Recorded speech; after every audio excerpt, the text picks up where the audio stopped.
careful, please.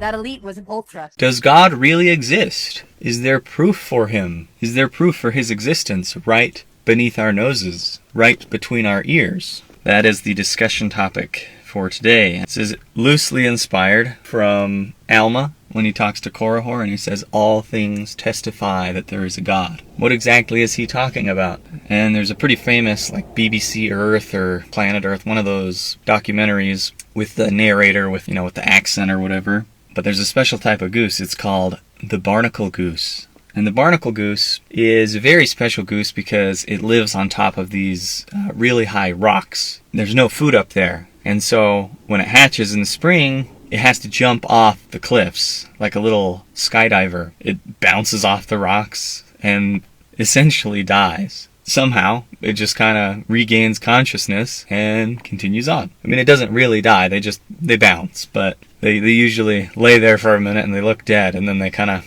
get up, fluff up their feathers, and away they go. That is if they don't always make it, but they usually do. Pretty crazy. The goose's parents, they had to fall as well. Just like its parents, this goose has to take a jump, a leap of faith. Then it has to make its way down to water so that it can find food with its parents. And I just think that is very poetic. So if there were a creator, I think that weaving in little stories about the creation everywhere like a giant tapestry, it would be very poetic in a way. It'd be very moving. I'm going to discuss a couple different arguments for God. I'm not an expert arguer by any means, but these are just some ideas. You can go look up other people talk about them and they do a much better job. But number one is an argument from motion. And I think this is largely related to like Thomas Aquinas or whatever, but the way I understand it is that everything that's moving has been moved by something else. Like Isaac Newton with his laws of motion. If something's moving, it's because something else moved it. And so nothing gets moved unless something moved it. This is where we kind of get into the whole it's turtles all the way down. If you're a fan of those silly books, I never really got into them, but tried to. But yeah, the turtles all the way down, so that's called infinite regression. And infinite regression is a little hard for our mortal brains to wrap our heads around. It's like the chicken and the egg problem. Everything that's been moved needed to be moved. And so what Aquinas would argue is basically, if you're walking down a road, say it's like a really foggy day, and you see like a chandelier or a lantern or something hanging from a chain, and the chain goes up into the fog, it would be reasonable to assume that it's hanging from an archway, that the chain just doesn't go up forever, right? And that was his argument. And so the archway or the ceiling or whatever that the lamp is hanging from, the archway is God.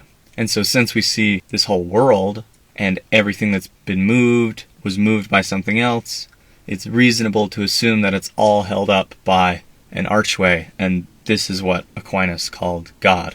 And this is why it's important for Catholics to believe that God does not have a body, unless they're talking about the sun, in which case God does have a body, but he didn't used to, but God doesn't change, and he doesn't progress. Anyway, ask your Catholic friends if you have any, and they'll explain it better than me, but that's kind of how I understand it. That is an argument for God. And does that work for us as members of the church? And I would argue yes. Though it is not really an argument for the existence of the being we call Heavenly Father, as much as it is an argument for the existence of this head God that I've mentioned before. And you don't have to believe in a head God. I do think that there's a lot of reasons to believe in the infinite regression model. The only reason to not to is that it just doesn't make a lot of sense. It's just kind of hard for our mortal brains to wrap their head around, at least rationally. Intuitively, it makes sense that every son has a father. That makes sense. But just rationally, it doesn't make a lot of sense. And we'll have to talk about the difference between intuition and rationality in another episode. There is a good book on it. So anyway, that's the argument from motion. I think it's a good argument for a head God. You don't have to believe in a head God, but it's there. There's a lot of arguments between Brigham and I can't remember who, Pratt, one of the Orson someone. But I think it was mostly Brigham. There's a lot of statements that are used to prove the idea of this infinite regression, but I think it's mostly just Brigham Young dunking on people who think they understand how the universe works. So I don't want to be the guy who thinks he understands how the universe works, but there's your argument for God, for something supernatural. Okay, another really cool argument is the argument from beauty. And there's a super cool video by this guy named Alex, I can't remember. but it is so good. You'll have to go see it. I'll put up a picture or whatever. But basically, I'll sum it up.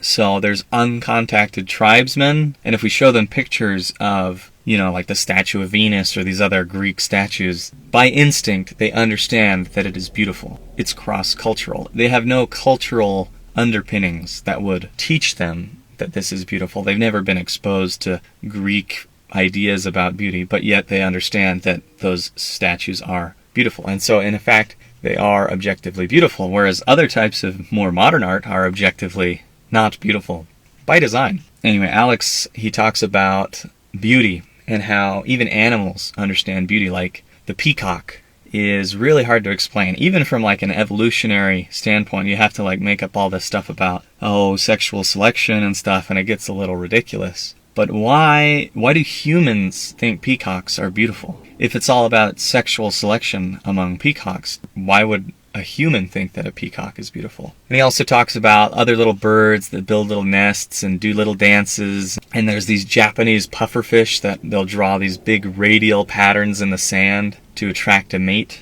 Anyway, he proposes that it would be very interesting if we had a study of human females rating the little pufferfish's sand paintings and see if they rated them similarly to the female pufferfish. And something like that could prove like an objective beauty standard, that there is such a thing as beauty. And if there's such a thing as objective beauty, then it logically follows that there's like, objective truth, objective right and wrong, objective morality, and there you've got God. So where do these things come from? They must come from God. So there's your argument for beauty. And then another argument is the argument from evil. And I've followed a lot of these YouTubers.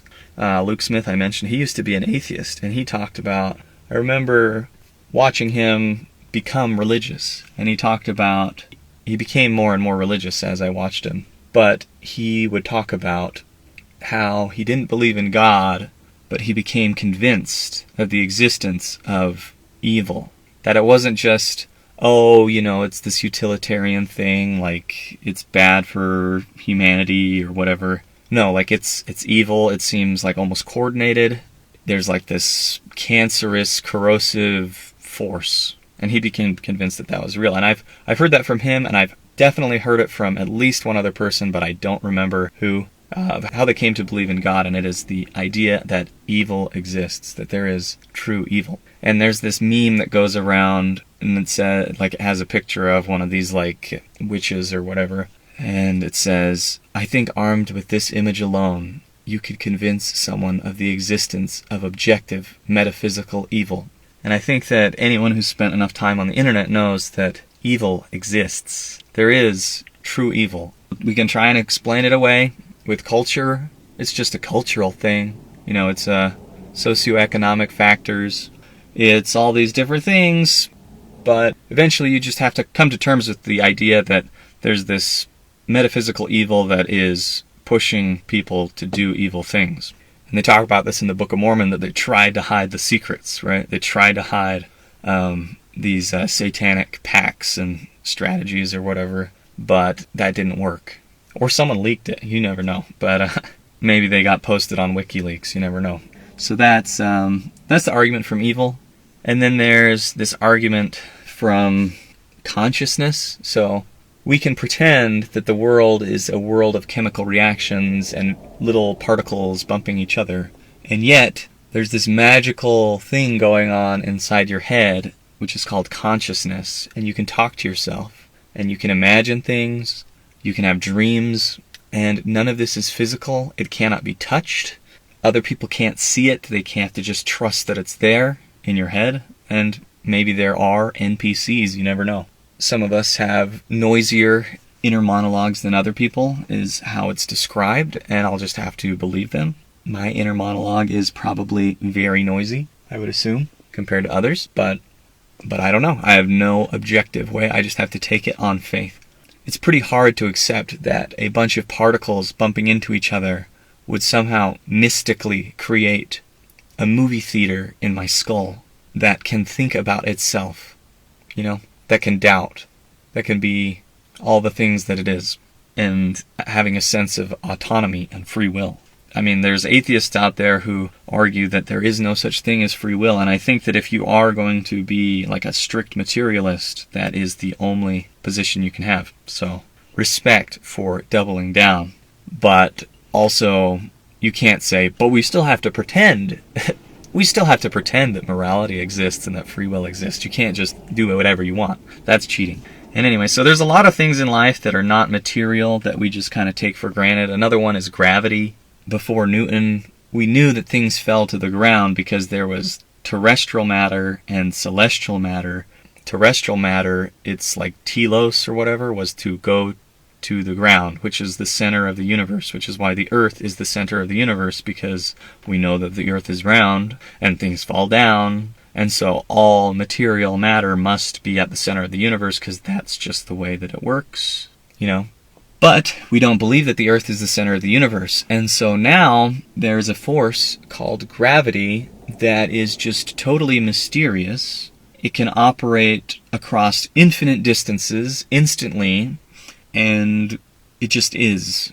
And it's almost this magical force. It's really pretty magical when you compare it to other types of energy that we see, like a fire, you know. But the gravity, it's pretty weird. Gravity's pretty weird, and then people say, oh, we're going to explain it. We use a trampoline and a marble and a bowling ball. There, that's gravity. And it's like, well, that requires gravity to make any sense. It's like, why? How can gravity work? Anyway, the point is that there are things that are not exactly physical, that are kind of at the fringes, you know.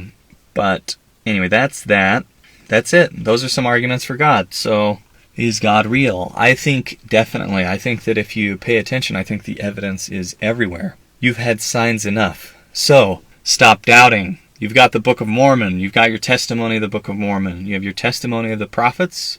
And we have an unbroken line of authority. You know, there's maybe a few wrinkles here and there that don't make a lot of sense, that look a little problematic. But ultimately, we have God's promise that priesthood will not be taken away from us so long as we are righteous. The only thing that can defeat us is our own iniquity. Just gotta put the pieces together and, you know, hold the line. That's it. That's it for today.